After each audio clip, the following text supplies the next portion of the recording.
नमस्कार एरिज। एरिज यानी मेष राशि में Suresh Goud triple S in the tarot से। तो आज हम एरिज यानी मेष राशि की सिंगल्स के लिए, जो सिंगल है या किसी भी रीज़न से अब अपने आप को सिंगल मानते हैं, चाहे वो डाइवोर्सी रहे हैं या विडोवर रहे या फिर जो है अभी तक अनमैरिड हैं, बिल्कुल कुंवारे हैं, अभी तक शादी नहीं की है, तो कोई भी रीज़न रहा है लेकिन अपने आप को सिंगल ही मानते हैं, तो रीडिंग उनके लिए है। और ये 9 से लेकर 16 मई तक के लिए वीकली यानी साप्ताहिक रीडिंग है।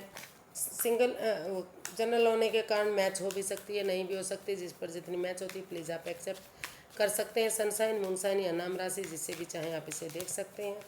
तो इसमें हम सबसे पहले आपका जो रिसेंट पास्ट रहा है वो देखेंगे, फिर देखते हैं प्रेजेंट करंट एनर्जी क्या रहेगी। और इन दिनों आपका लाइफ पार्टनर बनने के लिए नया पर्सन आ रहा है, तो नए पर्सन की एनर्जी क्या है। किसी पास्ट पर्सन से आप डील करते थे, अटैचमेंट फील करते थे या लव लाइफ में थे या जुड़ा हुआ महसूस करते थे, वो वापस आ रहे हैं, तो क्या एनर्जी रहेगी। और लास्ट में हम गाइडेंस देखेंगे। तो एरीज आपका रिसेंट पास्ट कैसा रहा है, चलिए देखते हैं। 3 ऑफ कप्स, द डेविल। तो जो पास्ट में जिस चीज़ से आप काफ़ी परेशान थे, दुखी थे कि आप पर कंट्रोल किया जा रहा है, रिश्ते को बींधा जा रहा है, काफ़ी परेशानी और दुख तकलीफ रहा है, तो हो सकता है कि कई केसेस में इन उस नेगेटिविटी को ख़त्म करते हुए आपने एक दूसरे के साथ डिसाइड किया कि आप उस पनौती से, उस परेशानी से, उस अनकंट्रोल्ड कंट्रोल से बाहर आएंगे और एक दूसरे के साथ टी पार्टी, कॉफ़ी पार्टी या लंच, डिनर, ब्रेकफास्ट करेंगे, ताकि कन्फ्यूज़न दूर हो सके और फिर से चीज़ें सही हो सकें, पॉजिटिविटी आ सके। लेकिन कुछ केसेस में आपके लिए ये जो आपका जो पास्ट रहा है, आपको लग जिससे आप प्यार मोहब्बत करते थे, तो वो उन्हीं ने ही आपको धोखा दिया है। थर्ड पार्टी सिचुएशन रही है जो आपकी भावनाओं के साथ खेल रही है। और वो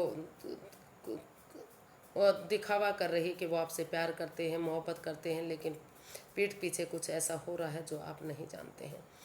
यानी कि थर्ड पार्टी सिचुएशन हो सकती है, जिसकी वजह से आपके बीच में मतलब पनौती बाधाएं, दिक्कतें आ रही हैं, चीज़ें आगे नहीं बढ़ रही हैं, कुछ भी सही नहीं है, नेगेटिविटी आप महसूस कर रहे हैं, कंट्रोल किया जा रहा है, लेकिन जब तक वो चीज़ें पॉजिटिव नहीं होंगी तब तक चीज़ें सही नहीं हो सकती।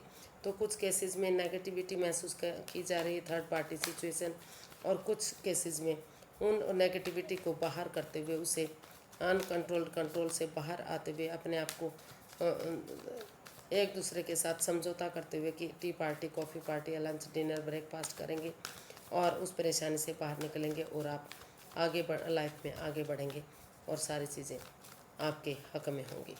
तो इस तरह की का आपका रिसेंट पास्ट रहा है। देख लेते हैं प्रेजेंट करंट एनर्जी आपकी क्या बता रही है।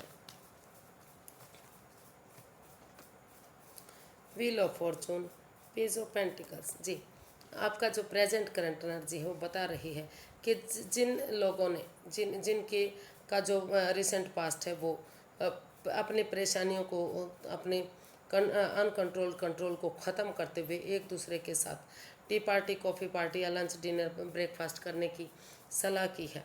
तो उन लोगों का जो प्रेजेंट है वहाँ नेगेटिविटी को ख़त्म करते हुए, उन लस्ट को, उन एडिक्शन को, जो रिश्ते में बाधाएं, दिक्कतें दे रही थी, तो जो सही समय आ रहा है, जो भाग्य आपका साथ दे रहा है, लक आपका साथ दे रहा है, तो उन चीज़ों को ख़त्म करते हुए ऑनेस्टी, ईमानदारी और लॉयल्टी के साथ आप एक दूसरे के साथ जो अटैचमेंट फील कर रहे हैं, जो जुड़ा हुआ महसूस कर रहे हैं, तो उस समय को यूटिलाइज करेंगे और एक नई बिगनिंग, एक नई शुरुआत आप करते दिखाई दे रहे हैं। ताकि इसमें एज डिफरेंस हो सकता है, इमेच्योर एनर्जी हो सकती है या फिर नई एनर्जी हो सकती है, लेकिन अगर आप धीरे धीरे करके उन नेगेटिविटी को ख़त्म करेंगे तो जो दुख के बादल हैं वो ख़त्म होते दिखाई दे रहे हैं और एक अच्छी बिगनिंग, एक अच्छी शुरुआत प्रेजेंट में आपकी होती दिखाई दे रही है। तो देख लेते हैं कि नए पर्सन की आपकी अगर कोई आपका लाइफ पार्टनर बनने के लिए कोई नई नई एनर्जी आ रही है, नया पर्सन आ रहा है, तो उसकी एनर्जी क्या रहेगी, नए पर्सन की आपकी लाइफ में एनर्जी क्या रह सकती है।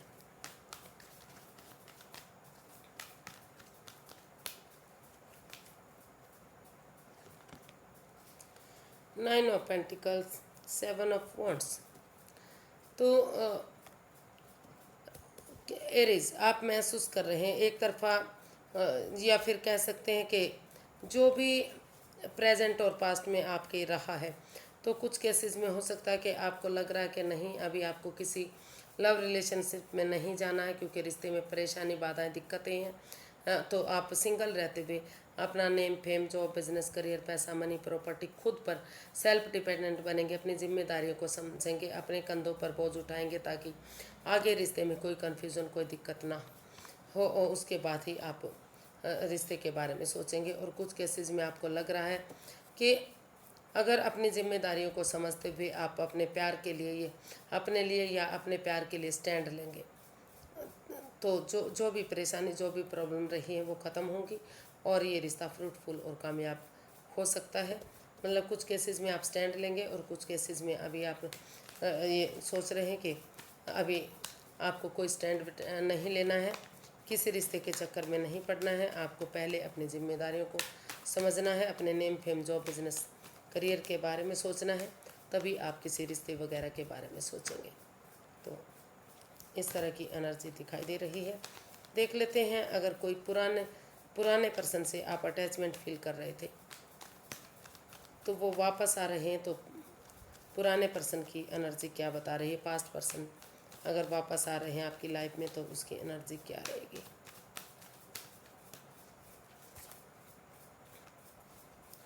Nine of wands and two of pentacle, फिर से वही जो नए पर्सन की एनर्जी थी वही पास्ट पर्सन की एनर्जी बता रही है कि आप ड्वेल पर्सनैलिटी में हैं, यानी कि जगलिंग फेज में हैं। आप डिसाइड ही नहीं कर पा रहे हैं कि आपको पहले जॉब, बिजनेस, एडवेंचर की तरफ ध्यान देना चाहिए या इस रिश्ते में स्टैंड लेना चाहिए, क्योंकि आपको बार बार लग रहा है कि रिश्ता एक तरफ से नहीं, दोनों तरफ से ख़राब हुआ है। अगर आप इस रिश्ते को एक मौका और देंगे तो शायद धीरे धीरे करके रिश्ता आगे बढ़ सकता है, फिर से खुशियाँ वापस आ सकती हैं। और दूसरी तरफ आपको लग रहा है कि नहीं, अभी आपको रिश्ते में नहीं जाना है, अभी अपने जॉब, बिजनेस, एडवेंचर की तरफ ध्यान देना है, ताकि आगे जब भी आप रिश्ते में जाएं कोई कन्फ्यूजन, कोई परेशानी, कोई दिक्कत ना आए। अगर आपके पास पैसा, प्रॉपर्टी, स्टेबिलिटी होगी, खुशहाली होगी, तो रिश्ता खुद ब खुद आगे बढ़ेगा। तो इस तरह की परेशानी, जब तक आप अपना ये डिसाइड नहीं कर लेंगे कि आपको क्या करना है, क्या नहीं करना है, जब तक आप कन्फ्यूज़न में रह सकते हैं। पहले कन्फ्यूज़न से बाहर आइए, डिसाइड कीजिए कि आपको रिश्ते में जाना है या अपने जॉब, बिजनेस, एडवेंचर की तरफ ध्यान देना है। तो फिलहाल नहीं लग रहा कि नए या पुराने पर्सन की कोई भी एनर्जी इतनी पॉजिटिव है कि आप आगे बढ़ सकते हैं। कुछ केसेस में बढ़ सकते हैं आगे, लेकिन उसके लिए स्टैंड लेना पड़ेगा, खड़ा होना पड़ेगा, एक दूसरे को मौका देना पड़ेगा, तभी आगे बढ़ा जा सकता है। लेकिन मोस्ट केसेस में आप अभी अगर किसी रिश्ते के चक्कर में ना ही घुसें तो शायद ये एनर्जी बता रही कि आपके लिए ठीक होगा, जब तक आप डिसाइड नहीं कर पाएंगे।